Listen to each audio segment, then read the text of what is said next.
fact, boys and girls. Huwag ka dyan sa dilim. Halika! Teka lang, isipin nating mabuti. Paano kung bigla na lang may sitwasyon na hindi mo kontrolado, pero ang katawan mo ay tumutugon na para bang may nakakatawa sa lahat ng bagay, at hindi mo man lang alam kung bakit? Ganito ang nangyari sa Tanganyika.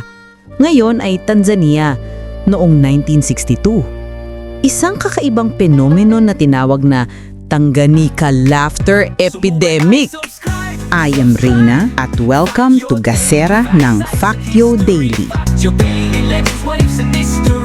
Isipin mo, nasa isang maliit na boarding school ka sa Kasyasya, sa rehiyon ng Bukoba. Ang mga estudyante ay karaniwang nag-aaral at naglalaro. Ngunit biglang may isang bata na tumawa ng matindi. Teka lang, hindi ito basta-bastang tawa lang. Ang tawa niya ay hindi matapos-tapos. Pagkatapos ng ilang minuto, ang mga katabi niya at kalaunan halos buong silid-aralan ay nagsimula na rin na tumawa. Ayon sa mga dokumento, nagsimula ito sa boarding school para sa mga batang babae noong Enero 30, 1962. 3 estudyante lamang ang unang naapektuhan. Ngunit sa loob ng ilang araw, halos 95 estudyante mula sa 159 ang nakaranas ng hindi mapigil na pagtawa. Kasabay nito, may mga naitalaring pisikal na simptomas tulad ng pananakit ng tiyan, pananakit ng ulo, at panghihina. Dahil dito, sinara ang paaralan ng ilang linggo upang maiwasan ng karagdagang epekto sa mga estudyante. Ngayon, isipin nating mabuti. Paano kumalat ang tawanan sa ganoong paraan? Ayon sa mga psychologists at historians, ang phenomenon na ito ay isang halimbawa ng mass psychogenic illness o sakit na psychosomatic na na-trigger ng stress at tensyon. Sa madaling sabi, ang emotional stress at anxiety ng mga estudyante dahil sa mahigpit na disiplina at kakulangan sa personal na spasyo ay nagdulot ng katawan nilang tumugon sa pamamagitan ng pagtawa. Hindi lang nanatili sa iisang paaralan. Paglipas ng ilang linggo, kumalat ang phenomenon sa mga kalapit na village at paaralan.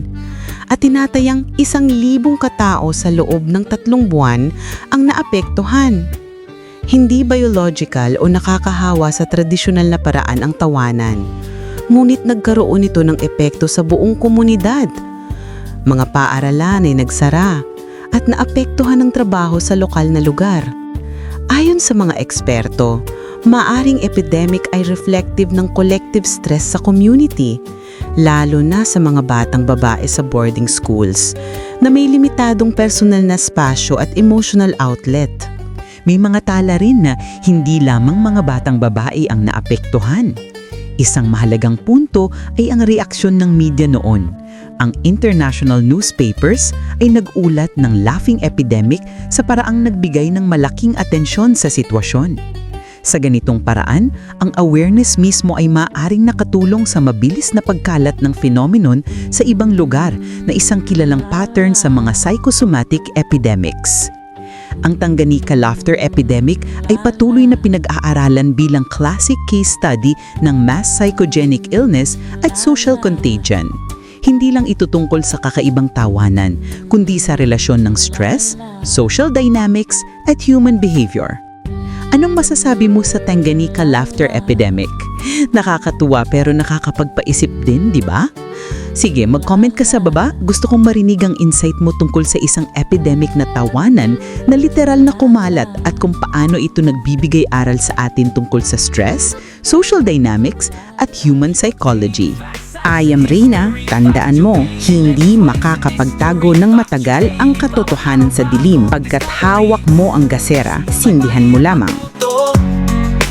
Yo baby, nadyan mo na pa kung bakit umiilaw ang kidlat o kung paano nagsimula ang unang pag-ikot ng mundo sa araw. Bakit ang puso